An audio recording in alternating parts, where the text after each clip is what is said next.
lucunya banyak. Oke, baik.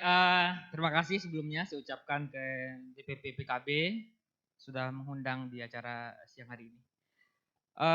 Sebelum saya masuk pada tema kita, Gus Imin pilih siapa? Mungkin saya ingin menyampaikan dua hal dulu.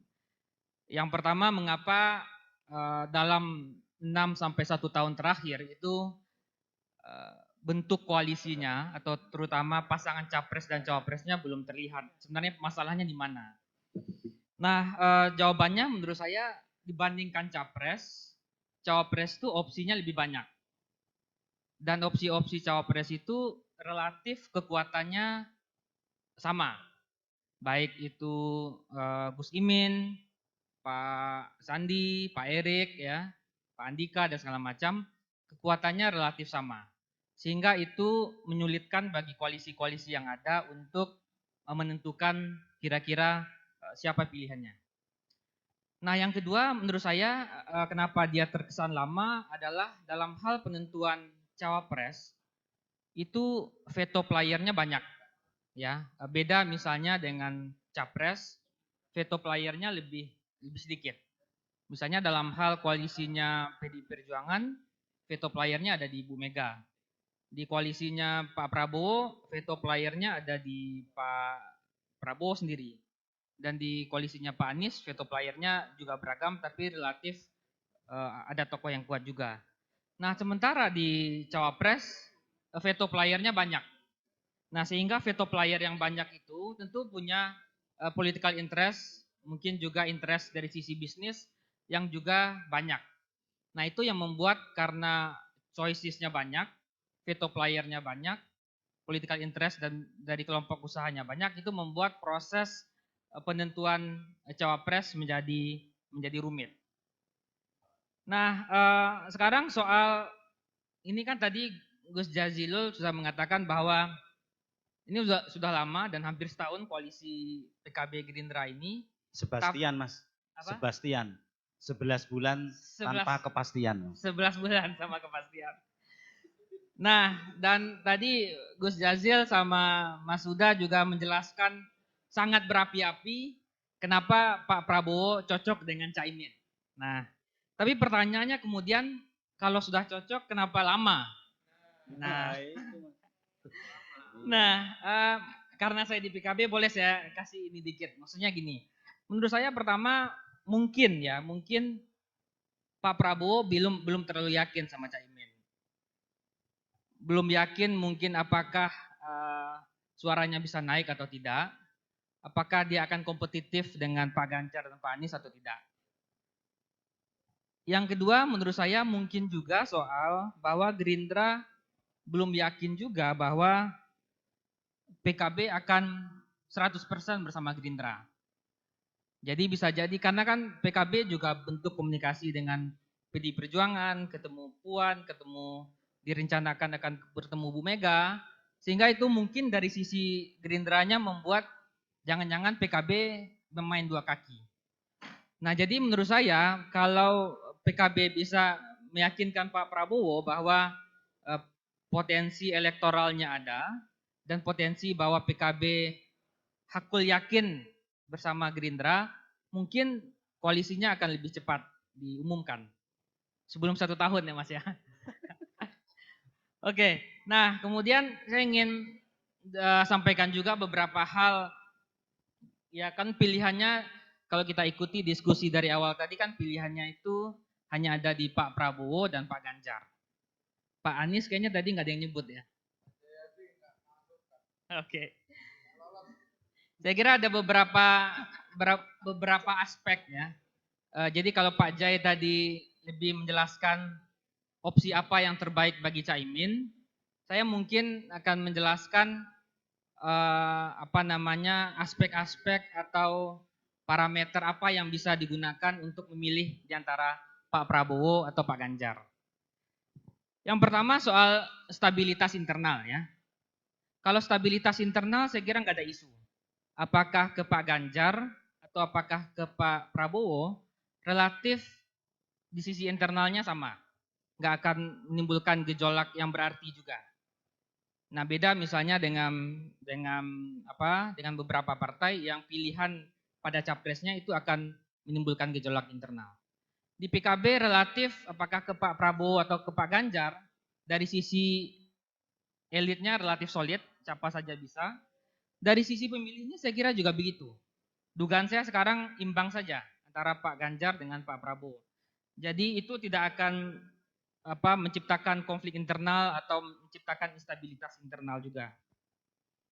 Nah, yang kedua menurut saya yang perlu dipertimbangkan adalah risiko tadi, ya. Faktor risiko juga akan menentukan bagaimana Caimin akan memilih. Risikonya ada beberapa kelompok juga. Pertama, risiko soal bagaimana hubungannya dengan presiden, tadi Pak Jai juga sebut. Apakah hubungan dengan presiden akan membaik atau memburuk kalau misalnya Caimin atau PKB ke Prabowo atau Ganjar. Nah, misalnya kalau dia ke Pak Prabowo mungkin hubungannya dengan presiden mungkin bisa membaik. Atau kalau ke Pak Ganjar apakah dia akan membaik atau apakah dia akan memburuk. Itu faktor risiko. Yang kedua adalah efek internalnya relatif nggak ada. Jadi mau ke Pak Ganjar mau ke Pak Prabowo saya kira sama. Efek di pemilihnya juga relatif nggak ada. Jadi risiko utamanya adalah hubungan dengan presiden. Apakah pilihan itu akan membaik hubungannya atau memburuk. Yang ketiga, saya kira yang perlu menjadi pertimbangan juga adalah nilai tambah ya. Tadi Pak Huda juga sudah sampaikan, Mas Jaidi juga sudah sampaikan ya. Nah, kalau dari sisi nilai tambah tentu ya relatif kalau Ganjar tentu PDIP relatif kuat di Jawa Timur ya. Suaranya memang banyak PKB, tapi kalau kita lihat kursinya lebih banyak PDI Perjuangan. Jadi PKB mungkin menurut saya dari sisi Pak Prabowo, karena kalau kita lihat di suara pemilu 2019 kemarin, itu Pak Prabowo di Jawa Timur mendapat 8 juta, sementara Pak Jokowi mendapat sekitar 16 juta. Jadi mungkin dengan Pak Prabowo mungkin akan memberikan banyak efek di Jawa Timur. Nah, yang keempat saya kira adalah soal level kompetisi ya. Nah, berkoalisi level kompetisi ini juga saya kira akan mempengaruhi bagaimana ujung dari penentuan ini. Ya. Kalau Caimin atau PKB berkoalisi dengan Gerindra, relatif kompetisinya relatif tinggi di internal Gerindra, ya, karena Gerindra saat ini punya banyak pilihan. Ya.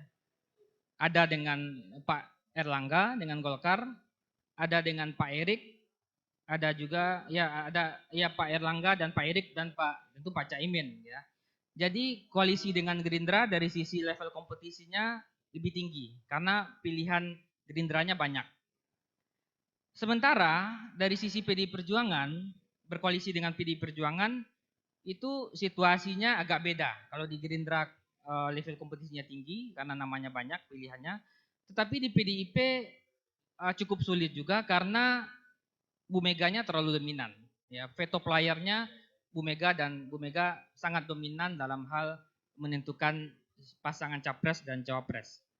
Dan yang kedua bisa jadi PDI Perjuangan akan menentukan di ujung, di akhir-akhir masa pendaftaran, sehingga itu membuat langkah Caimin menjadi terbatas. Jadi dua kondisi itu membuat koalisi dengan PDIP karena Bu Mega terlalu dominan dan kemungkinan PDIP akan memutuskan di ujung itu membuat rumit juga dari sisi PKB. Sementara dari sisi Gerindra tadi saya kira adalah choicesnya banyak pilihan yang bisa didapatkan Gerindra. Nah, poin terakhir yang ingin saya sampaikan adalah kalau kita lihat data elektoral ya. Jadi tadi saya browsing-browsing, ternyata 99 PKB itu dapat 12,6% suara. Ya. Di DPR dapat 51%. 2004 persentasenya turun jadi 10%, tapi kursinya naik. Kemudian 2008 ada konflik dengan Gus Dur dan mempengaruhi suara P3 anjlok PKB ya, anjlok hampir setengahnya ya dari 10,6 menjadi 4,9. kursinya dari 52 turun ke 28. Tapi kemudian karena ada konsolidasi internal, 2014 naik lagi hampir setengahnya. Jadi 9% kursinya naik jadi 47. Di pemilu kemarin dari 47 naik lagi jadi 58. Jadi apa yang ingin saya katakan? Dengan pencapaian PKB yang luar biasa, setelah turun drastis di 2009, kemudian naik 2014 dari 28 ke 47, naik lagi ke 58. Jadi terlalu mahal harganya kalau Caimin nggak jadi cawapres. Jadi saya kira begitu, saya serahkan